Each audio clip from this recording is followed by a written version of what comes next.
And just to confirm, can you all see the slide? Perfect. Yes, I see the can. thumbs up. Okay, very good.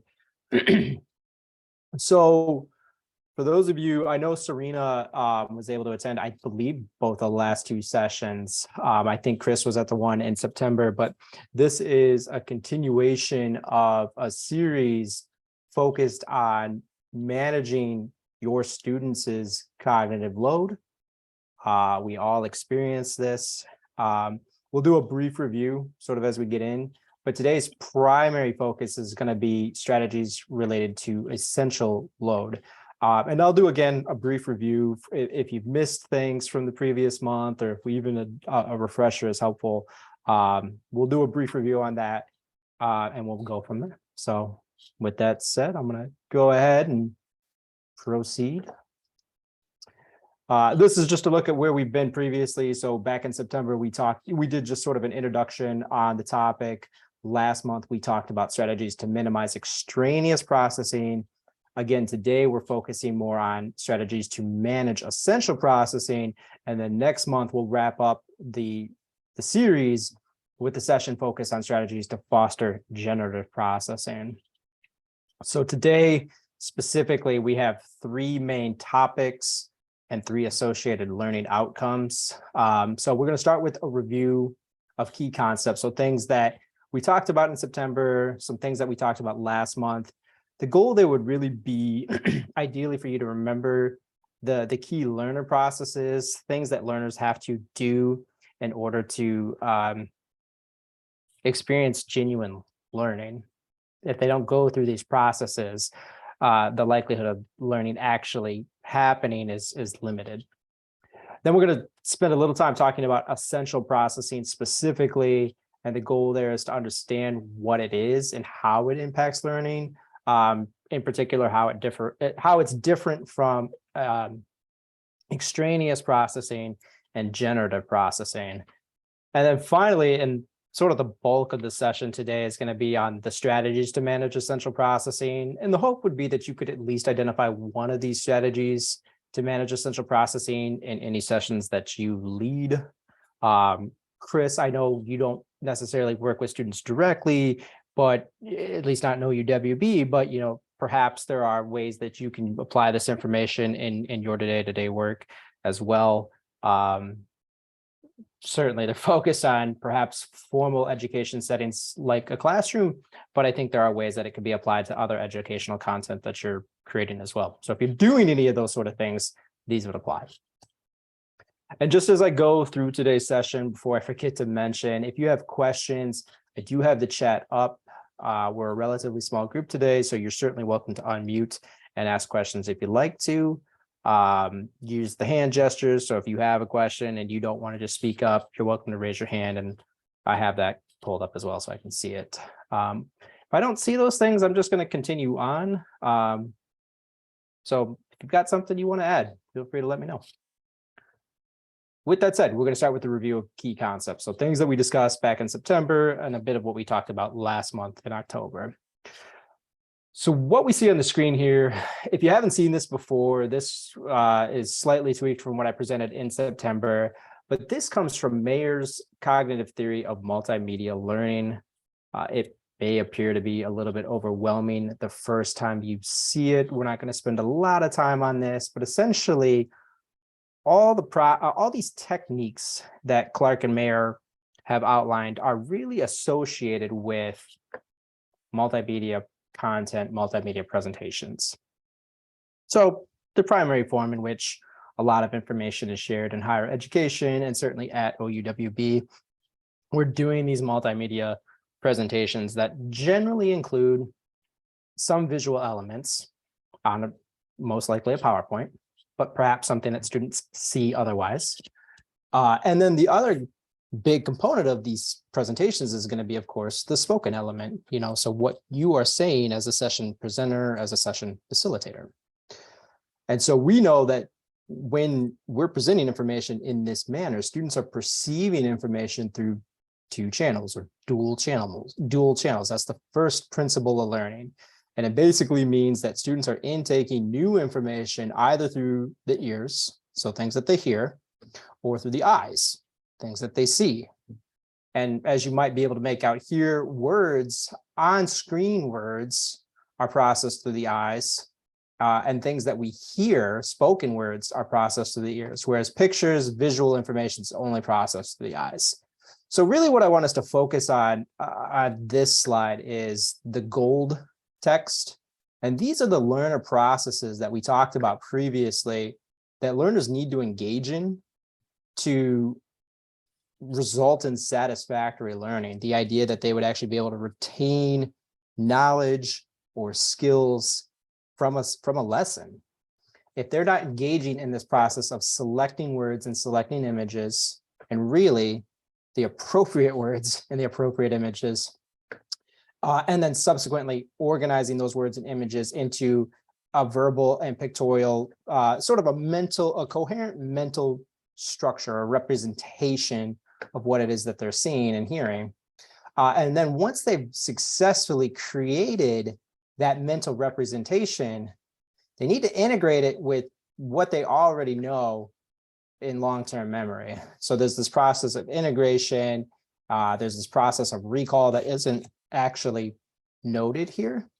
But information goes back and forth between working memory and long-term memory. We're not just flowing from left to right here. There's actually a bit of flow from right to left once we get into long-term memory, because if we learn something but we're never able to recall it, then there's limited value there. So the key takeaway here is these are the learner processes that need to happen for learners to, again, retain information, retain skills, retain knowledge, so that they can transfer those skills and knowledge into novel situations. In a perfect world, if there were no demands on cognitive processing, students would be able to do this entire process or do that collection of 3 processes with relative ease. It's not a perfect world though, and we have limitations as human beings. So as learners engage in learning processes, again, that idea of selecting, organizing, and integrating new information, they're subject to these 3 different types of processing: extraneous processing, essential processing, and generative processing. And again, today we're going to be more focused on this essential processing piece. Last month, we talked more about extraneous processing, and in December, we'll talk more about generative processing. A brief recap on this: extraneous processing is cognitive processing that does not support the main objectives of a lesson. It's essentially the cognitive load caused by extraneous and essential processing. When it starts to exceed mental capacity, students aren't going to learn. There's just too much going on. And in circumstances where there's extraneous text, extraneous words being shared, interesting details, but things that don't really support the main point, that's where extraneous processing comes into place. It's a byproduct of poor instructional design or layout. So we want to try and limit those things. And that was what we really talked about last month.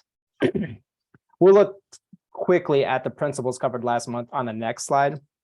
And then again, we're going to shift into essential processing. On that note, essential processing then is cognitive processing aimed at mentally representing the core material of a lesson. And this becomes difficult when that core material is so complex or there's so much of it that it exceeds learners' cognitive capacity. So even if we're presenting all the core material, there's nothing extraneous. Everything that we're presenting is what we're supposed to be presenting. It's possible that given the nature of our learners, what their zone of proximal development is, they may or may not be able to successfully mentally represent all of that information at one time. It's either too much or it's too complex. And so that's where today's strategies are going to come into play, is how do we manage that essential processing? And then finally, we have generative processing. And again, we'll get into that more next month. But generative processing is cognitive processing that's aimed at establishing a deeper understanding of the core material. And that is really important because that's going to be more associated with that idea of organizing and especially integrating. If students are able to sort of select the correct information, but they never engage in that deeper processing that happens when generative processing happens, they don't really build a successful, they they don't really build that mental representation of information that they need to.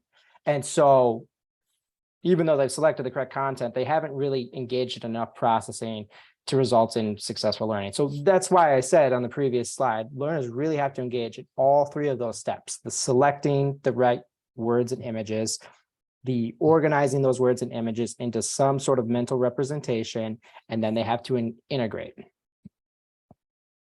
I'm going to pause briefly so I can get a sip of water here, but are there any questions to this point?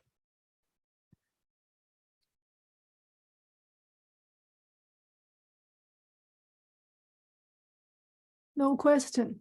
Okay, Thank perfect. you. I see Chris saying no. Okay, hopefully it makes sense. Sometimes this can be a little deep if you're not familiar with these topics. Trying to be thorough, but also have some brevity So to balance it. I had a question actually. Yeah, please, Akshata. What is the measure? How do we measure whether these processing has occurred in the student? Like, what is the measure of, is it possible? Is it a measurable thing? Can we say, okay, students have gained maybe 20% of these extraneous processing or 100% of essential processing? Like, how do we set a number to it? Can we do that? A lot of it's going to come down to giving your students opportunities to self-assess or doing aggregate assessment. So things like formative assessment, providing opportunities for students to pause, consider, because one of the things that we didn't explicitly talk about in that last slide, Akshata, was this principle of learning, that active processing. If we don't give students enough time to actively process the information that we're presenting, they're not going to be able to build those successful models that they need to. And of course, all learning is not going to happen within the scope of an individual session. So if we talk about sort of our large lectures, the ones that are happening in the 203 and 204, most of them are about 50 minutes. And there's a lot of content to cover. And so obviously students are going to be responsible for some amount of learning outside of that time. But we want to do what we can as instructors to maximize the efficiency with which they can learn during that time. So going back to trying to address your question, to me, the biggest thing that needs to happen is there needs to be increased opportunities for students to both self-assess their learning in real time, but also to give instructors an opportunity to assess, do the students got this or not? So one way, a recent video that I did was on classroom assessment techniques. And a common one of those might be polling. So using something like Poll Everywhere or Mentimeter, or even just a simple raise your hands type poll, what do we think is the answer here? But that'll give you as an instructor sort of an aggregate sense, an overview of like, where are most of my students at with this topic? But it also gives students a chance to self-assess, like, do I really understand what's being shared or not? Does that make sense? Yeah, it does. Thank you. And as far as determining whether or not there's extraneous processing happening, determining, because you're right, it's difficult. And I talked to some instructors about this recently. You all are experts in your field, and you're obviously passionate about your subject, just as I'm passionate about topics like cognitive load. And it's easy to sort of get into weeds without realizing, as the expert, that we're in the weeds. It is a balancing act. No lesson's going to be perfect. There's always going to be room for improvement. So seeking opportunities to get feedback from your students, not even necessarily about the content per se, but giving students an opportunity to say, hey, what aspects of today's lesson were most confusing to you? Or what is something about this lesson that I could change to improve the quality of learning? So giving students those opportunities to provide that sort of feedback as well could be super valuable as far as identifying areas where there might be some extraneous information being shared. Yeah, I think, that makes more sense. So having a good dialogue with your students. Okay. And again, it's tough because there's obviously, there's so much information that needs to be presented, and we're all operating under time constraints. I don't think we're going to fix all of these issues at once, of course. But what we can do is to try and make these subtle little tweaks to how we present information. One, by applying some of the principles we're talking about in this series, But yeah, trying to make it a bit more dialogue. From what I've seen, I think in certain courses, this happens perhaps a little more naturally, or certain instructors, perhaps they're further along in that process. But by and large, I think there's room for improvement on how we have that dialogue with students, how they, how much opportunity they have to provide feedback about what's working and what's not working. Thank you, Cody. Yeah. I'm gonna go ahead then. These are some of the principles that we covered last month. I don't want to spend too much time on this, but by and large, by utilizing these principles, which are for minimizing extraneous processing, you can, the general topic across all of these principles is that you can help students avoid selecting the wrong information. Again, that's information that does not support the main objectives of a lesson. A lot of this comes down to trying to weed out a lot of that. And that can be difficult because, again, we're passionate educators, we're passionate about our subject. To us, all this information is really, we might think of it as essential, but in certain circumstances, you may want to pause and look at information that you're sharing and say, how does this relate to my learning objectives for this session? Does it relate? Is it necessary? Can my students do what they need to do with this, without this information? And if you find yourself answering, yes, they can actually be successful on this lesson, they can achieve what they need to achieve without this information, well, that's probably an area where we want to withhold some of that information, and we can either share it as optional content, or if somebody brings it up, you can kind of have it in your back pocket to share as like a interesting tidbit. But a lot of this comes down to sort of being perhaps a bit briefer in the amount of information that we're sharing. So key points from this section, again, for learners to experience genuine learning, they have to engage in the selection, organization, and integration of words and images from your presentation. They have to organize those into that coherent mental structure, and then they have to integrate those real-time new mental representations of information. They have to integrate that new information into pre-existing information. That gets a little bit into schema theory, but that's the learner processes that need to happen. And as educators, we can assist learners with those processes by minimizing extraneous processing, managing essential processing, and fostering generative processing. And I think I just heard a camera snap, and that's totally fine. That actually just gave me a reminder that I want to attach a copy of today's presentation. So bear with me here for just a minute. I am sharing in the Zoom copy of today's presentation, the copy. So if you want that, that's going in the Zoom chat right now. It's just loading. You should have it in a couple seconds. All right, so moving on to like our second set of information then is a little bit of a deeper dive on essential processing, not too much deeper. Let me go back here, sorry. These Apple mouse, sometimes I move my finger across them and it just jumps stuff all over the place. But all things equal, learners should be able to learn it in much the same manner across opportunities, across modalities. So whether they're attending live in person, live via Zoom, or via Panopto or Moodle, a lot of this is going to apply across the board. As we know, however, though, different experiences do impact learners in different ways. So the point being, you don't have to worry too much about modality if you're applying these principles correctly. But you do want to be mindful of the fact, again, that learners are taking this information in different ways. So, somebody that's participating asynchronously may not have opportunities to ask questions live. And so, again, we just want to give them opportunities to address those questions. And likely you are, because we have discussion boards in Moodle, we have office hours, and students have to, utilize those resources as they exist.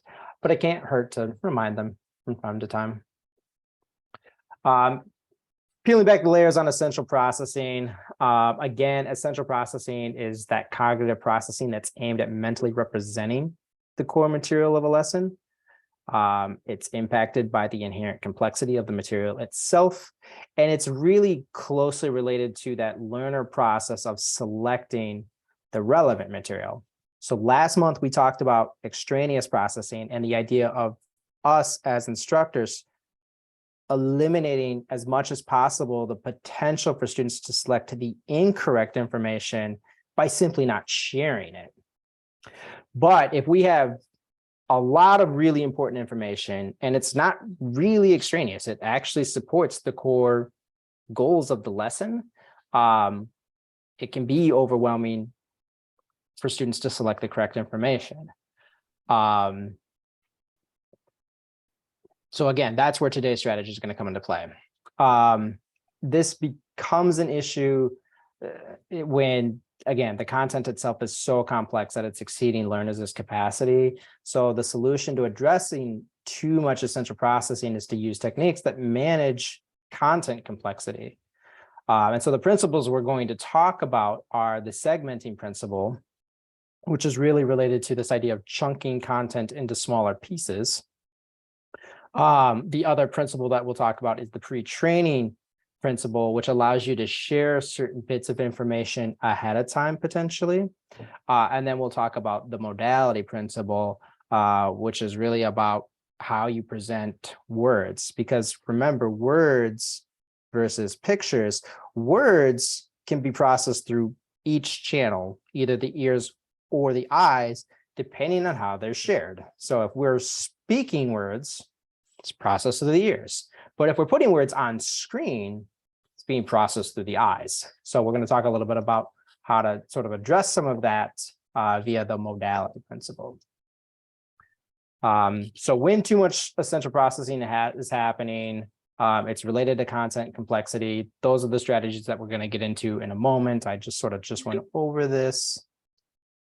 But the key points from this section are really that when your content itself is too complex or too advanced for your learners, essential processing becomes overloaded.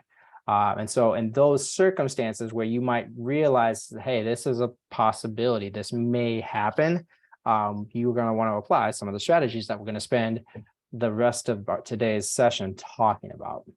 So before we get into the strategies to manage essential processing, this is another good pause point. Do we have any questions right now?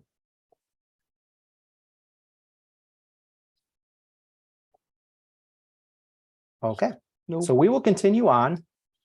And these are the strategies. Once again, segmenting principle, pre-training principle, modality principle. And we're going to talk a little bit more about them right now. So the segmenting principle, sort of the main idea here is we want to manage content complexity by breaking a lesson down into parts.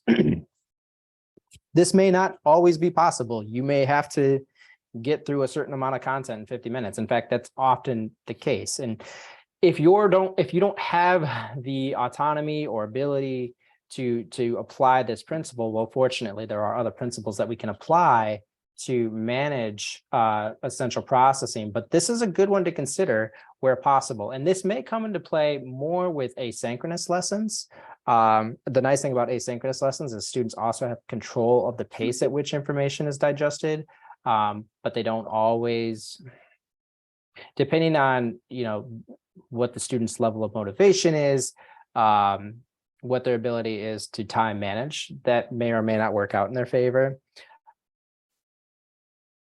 The idea here is for the segmenting principles, we want to break larger lectures down into smaller bite-sized segments. So remember, if the content is there's too much volume of content, and we have the ability to break it down into bite-sized segments, try and do that. I'll visualize this for you in a moment, but where possible, if you're breaking stuff down into chunks, that's sort of the ID terminology for this. Try and align those chunks with the session outcomes for your session. So if you have, 1, 2, 3, 4, 5 learning outcomes, try and organize your presentation in such a way that there's 5 sections to it. sort of, I'm trying to model this a bit today. You know, we're kind of working through this presentation in chunks, and we sort of present the information at the front. I try to provide an opportunity to pause at the end of those sections. I provide a review of what we had just talked about. So it's sort of giving students that opportunity to process what it is that's been discussed before proceeding. And ideally, what happens then is once we've broken down a lesson into smaller chunks, each of those chunks should scaffold upon one another so that by kind of tackling stuff in smaller pieces, we eventually get to the larger goal that we might have for the lesson. This sort of naturally happens at a course level. Obviously, we can't cover all the content associated with the course in one lesson. So we're scaffolding lessons such that over the course of a week or 3 weeks or 5 weeks or 9 weeks, depending on the course, we're covering a lot of information. But you can apply that same level of thinking and design at an individual lesson level. All right, so this is what it might look like, sort of visualized. Occasionally what we have is a topic and, you know, learning outcomes are over here. This is a dashed line. I don't know if you can tell that or not, but that's supposed to be a dashed line. What I'm really trying to visualize there is that I know all of the lessons in OUWB are supposed to be supported by learning outcomes. By and large, what I see when I watch them is, yes, the learning outcomes exist. They're certainly on Moodle. The course coordinators do a wonderful job of making sure that they get on Moodle. And most of the time, faculty will present the learning outcomes as part of the presentation. What doesn't always happen, though, is I've seen in certain circumstances where we put that slide up on the screen for 10 seconds, and then we're off to the races. So yay, kudos. We showed the learning outcomes, but we didn't actually really preview them at all. And the learning outcomes, what they're intended to do is to sort of tell students, hey, at the end of this lesson, here's the knowledge you're supposed to have or the skills you're supposed to gain. It's generally by and large good practice to spend a little time actually previewing those, because they should support and align the content that you're sharing during the lesson. And by extension, they should support and align to any activities that you might have involved or assessments that you might have involved. And when I'm saying assessments, I'm talking about those formative opportunities for students to practice their knowledge. If we're simply just sharing content the entirety of the lesson and students aren't engaged in activities and they're not engaged in assessment, they're actually pretty passive from a cognitive sense. They're not doing a lot of that active processing that we talked about back on that complex slide earlier in the presentation. So it's sort of a tangential conversation, but it's important too to remember that we want to give students opportunities to be actively or cognitively active. We want to allow them to actively process what it is that we're sharing. If we're just simply talking at them for 50 minutes, it's possible that that may not be happening, at least not in the confines of that 50 minutes itself. So what we have on the right then is a different visualization where we have the topic of the lesson, and this is not a dotted line. This is meant to indicate that before we get into any of these facts or concepts, we're spending time actually addressing what the learning outcomes are for the session. We're previewing them, we're talking about them, and pro tip, sort of what we talked about earlier, if we can organize our presentation in such a way that it's chunked out, where each segment of our presentation is associated with one of the learning outcomes that we said was going to be associated with this lesson, kudos, that's job well done. Because what's happening then is, rather than sort of lumping all these facts and concepts, which, yes, they're all related to that central topic, but there's probably, if you did some cognitive task analysis, you could break down this larger lump of facts and concepts into smaller chunks and scaffold them in such a way that they're aligned with learning outcomes and they're all aligned with the topic. So that's really what we're looking for here with the segmenting principle, is taking this larger set of facts and concepts and topics that you're going to talk about in a lesson and breaking them down into smaller chunks so that students can more easily process those bits of information. A good real world example of chunking is how we share phone numbers. So if I were to tell you my phone number and just spewed out 10 digits as individual digits, you're far less likely to remember what my phone number is versus if I give you the 3-digit area code as one sort of number, the next 3 digits as one number, and the next 4 digits as one number. That's a common example of chunking that's pretty, prevalent in society. And study after study supports this idea that you're more likely going to remember a phone number if it's presented in 3 chunks versus 10 digits. Simple analogy there. And you might find yourself asking this question, like, how can I tell if material is too complex that it's going to overload learners' cognitive processing ability? Clark and Mayer addressed this in the text. They talk about a good way to gauge the complexity of a lesson as being this idea of tallying the total number of elements or concepts associated with a lesson, and then the number of interactions between those elements or concepts. The greater number of individual concepts and the greater the number of interactions between those concepts, the more complex your lesson is. That's the way that you can think about it. So you might actually write down perhaps on a piece of paper, okay, I'm going over 7 different unique concepts in this lesson. But if there's 2 or more interactions between each of those concepts, well, you start to add up quite a few interactions, and that beefs up the complexity rather quickly.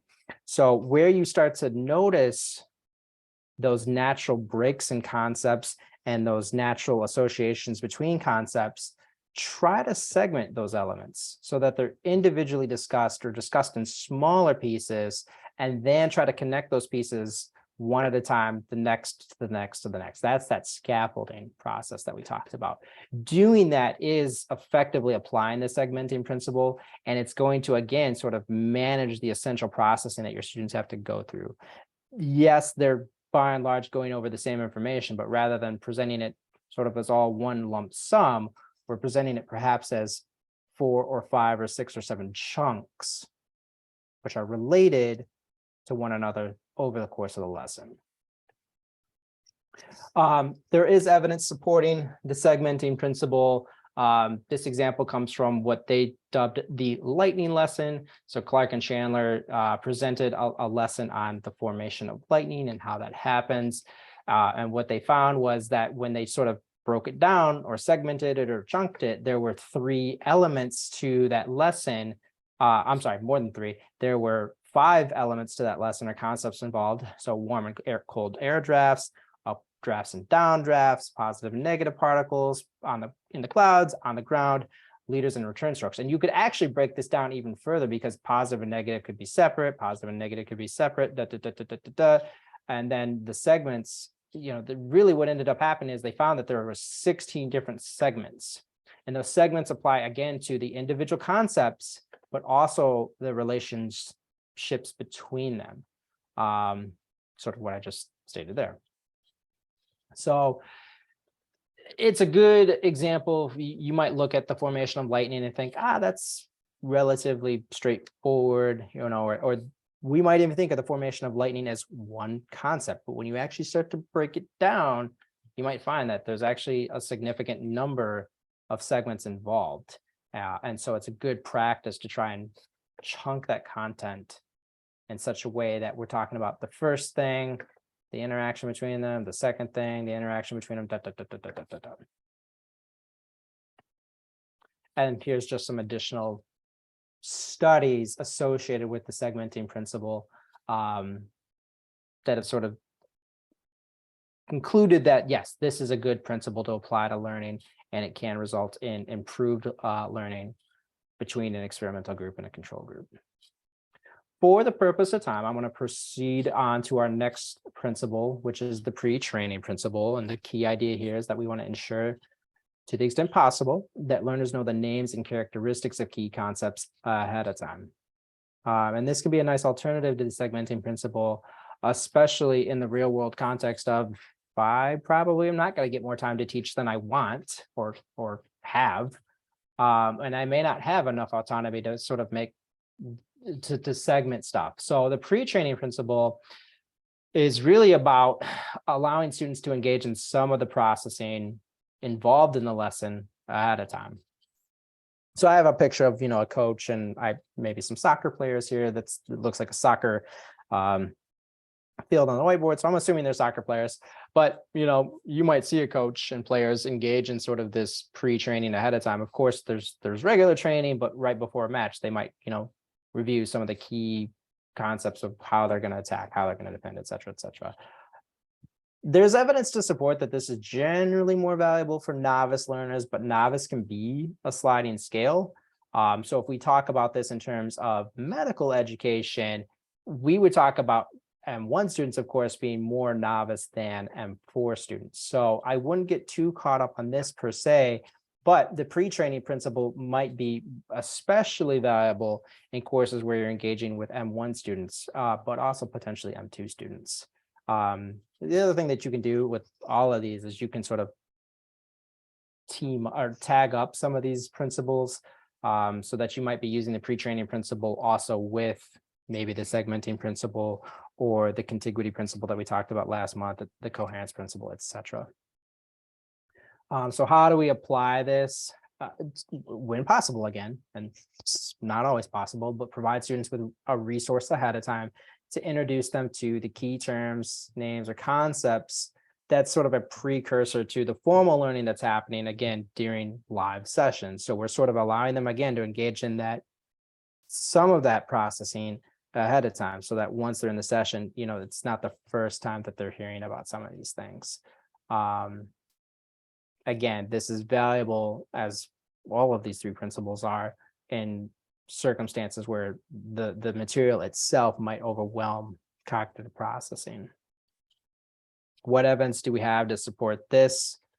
So in a study by Mayer, Matthias, and Wenzel, they constructed a short pre-training episode during which learners saw a labeled diagram of a braking system, so like a car braking system. That's the image on the left there. During that pre-training, learners could click any part of the diagram, and when they clicked on a part, they were basically told the name of that part and some of its main characteristics. And so what happened was, in 3 separate studies, learners who received that sort of pre-training before viewing a narrated animation, they actually ended up performing better on a transfer test than learners who did not receive the pre-training. And they reported a median effect size of 0.90. And again, we can kind of see a graphical representation here that on subsequent transfer tests, those who received pre-training had more success on those post-transfer tests than those who did not. So if you talk about this as it might apply to OUWB curriculum, this could be used both for asynchronous lessons, but also synchronous lessons. The example that we just talked about was that learners could first engage in some sort of activity that allowed them to click on these individual pieces and see what the parts were. So you could build something like that using H5P, for example, and have students engage in that sort of activity prior to reviewing maybe a video that you've recorded. But you could also have them do that before attending a lesson. And depending on, again, the complexity of what it is you're trying to teach them, building something like that wouldn't likely take more than an hour or 2. Certainly Serena or Akshata or Chris even, if you're interested in building that sort of content and you're not real comfortable doing that. I know, Serena, you've told me in conversations previously that you're not always the most comfortable with technology, but that is something that I can assist you with. So if that's something you're interested in and trying to apply the pre-training principle by using something like H5P, let me know, because we can definitely create some of those types of things. And again, we have evidence to show that doing that can be very valuable for your learners as a precursor to then a forthcoming or a subsequent formal session on it. Thank you. Yeah, absolutely. Let me take a brief pause here. We have one more principle to get into in just a moment, the modality principle.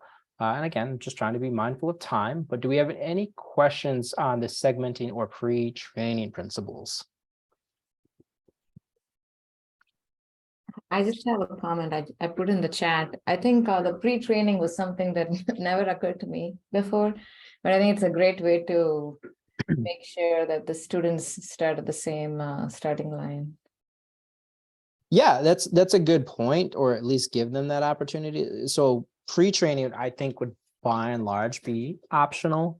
I suppose you could mandate it, but you're right, especially with some of the things that we're talking about with the M1 students, and something that I've gleaned from sessions that I've attended is we know that students are coming into medical education with pretty varied backgrounds. They're certainly coming from different institutions, they're coming from different majors, and so particularly with those M1 students, we understand that they don't have sort of that common starting point. So you're right, Akshat. I think that's a really good point, that utilizing something like this for some of the basic concepts, and knowing that this pre-training principle works better with relatively novice learners.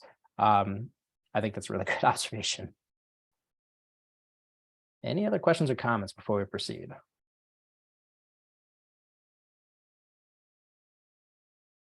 Okay, so our last principle for today then is the modality principle. It's essentially breaks down to, you want to present words as audio narration rather than as on-screen text. So we went back to that earlier slide. In fact, let me see if I can do this. Okay, so if we went back to this slide, remember, words can be depicted in two ways.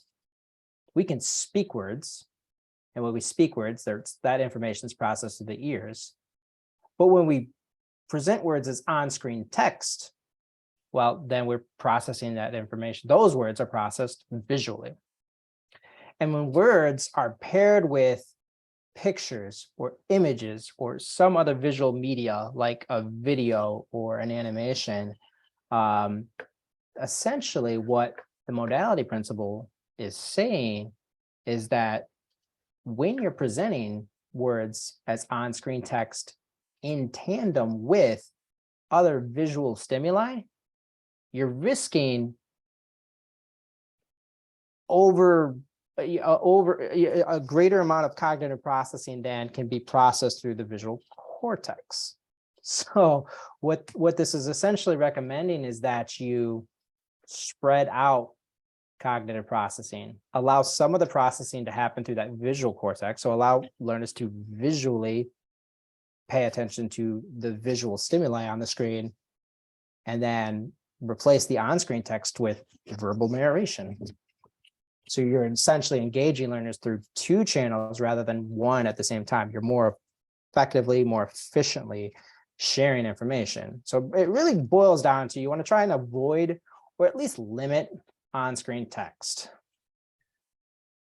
And try to avoid reading what's on the screen verbatim. That actually gets into the redundancy principle. And I'm doing that right now. I'm very cognizant of that. It doesn't mean you can never do it, but you want to try and limit that. And so by applying the modality principle and sort of limiting the amount of words that are on screen, you're actually also going to be better adhering to the redundancy principle, which basically says is you want to avoid reading verbatim what's on the screen. So what does this look like? Again, here's another example.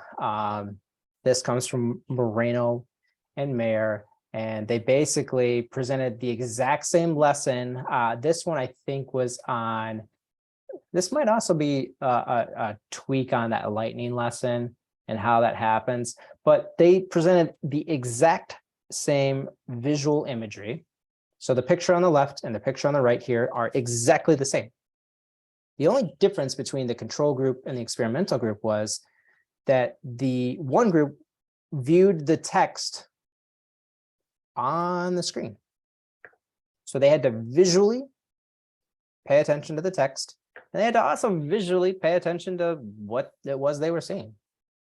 Conversely, this group visually was able to pay attention to the imagery on screen while the exact same text was read to them. So again, they're basically more efficiently processing two different but related bits of information, because one set is being processed visually while the other set is being processed auditorially. That's really as simple as the modality principle is. It's that idea of replacing on-screen text to the extent possible with verbal narration. And when you look at a comparison of learning outcomes across those two different presentation styles, so this is related to what we just saw here, for those situations when the graphics were presented with narration, learning was better than it was with the graphics and on-screen text. Quick overview on the study. In their study, Moreno and Mayer found that students who viewed an animation depicting the steps, so this was lightning formation. When they viewed an animation depicting the steps in lightning formation along with a concurrent narration or on-screen text, that was the comparison they were looking for. What they found was that the words in the narration and the on-screen text were identical as they were presented, but on a subsequent transfer test, the students who, again, heard the narration versus having to also pay attention to the on-screen text, these were the results, basically. So the idea was basically, again, where possible, avoid on-screen text. And this is specifically in circumstances where there's also some other visual medium. So a picture, a video, an animation. If you simply have text, this doesn't really apply. You could be in violation of other principles like the redundancy principle, but if you have both text and images, that's where the modality principle applies. We want to engage our learners across two modalities versus one where possible. So through the eyes and through the ears. Does that make sense? Yes. Perfect. I don't know if I stated this specifically, but the students who received the narrated presentation generated 29% more solutions on a subsequent problem-solving transfer test versus those students who had to also read the on-screen text. And essentially what the determination is that those students were being overwhelmed by having to, again, view two visual stimuli versus one visual stimuli and one auditory stimuli. So as we near the end of today's session, some potential questions you might ask yourself as you're approaching session design and some potential solutions would be, so if you're able to stretch the material out over multiple lessons, and I am very cognizant of the fact that that may not be possible in most situations, but if it is, consider applying that segmenting principle. If you can take a complex topic and break it into 2 lessons versus 1, chances are your students are going to have better success. If that's not possible, consider, can you provide certain information ahead of time? Can I provide some sort of guide or advanced organizer? Advanced organizer is essentially an outline, but you remove certain things. And the idea is that students sort of fill in the blanks as they go along. It helps you sort of present information in a structurally related way to one another, and it keeps students engaged because they want to fill out. It might be more common in like elementary and middle school, but for complex material, it might very well be beneficial for medical students as well. But there are other sorts of things that you can apply for students ahead of time. I think the example we talked about was some sort of clickable content, like something you might develop in H5P that goes over, again, sort of the main names and characteristics of those things. Say we were looking at the heart as an organ. If we gave students a clickable picture of the heart, and we were able to say like, hey, this is the aorta, and here's the ventricles, and please don't judge me on my knowledge of the heart offhand, but if we gave them that opportunity to kind of click through and a little bit of information, and then they went and participated in the corresponding lesson, they're going to be better prepared. and less overwhelmed during that lesson. And then finally, if your slides are too busy, there's too much on-screen text, apply the modality principle. And that might be the one that's probably the most viable for a lot of faculty. And it's honestly not that difficult. What I try to do is I try to be mindful of these principles. I try to apply them to my own lessons. I try to model what I hope faculty are doing. So if you have on-screen text, don't just delete it necessarily. I like to put my on-screen text in the notes. You might be able to tell at certain points during this presentation, I'm actually reading the notes on my slide because I'm trying to remember to say everything that I wanted to say. And the evidence again supports where I can replace on-screen text with verbal narration in those circumstances where I'm also presenting some sort of visual on the screen. That's going to have a positive impact on learning.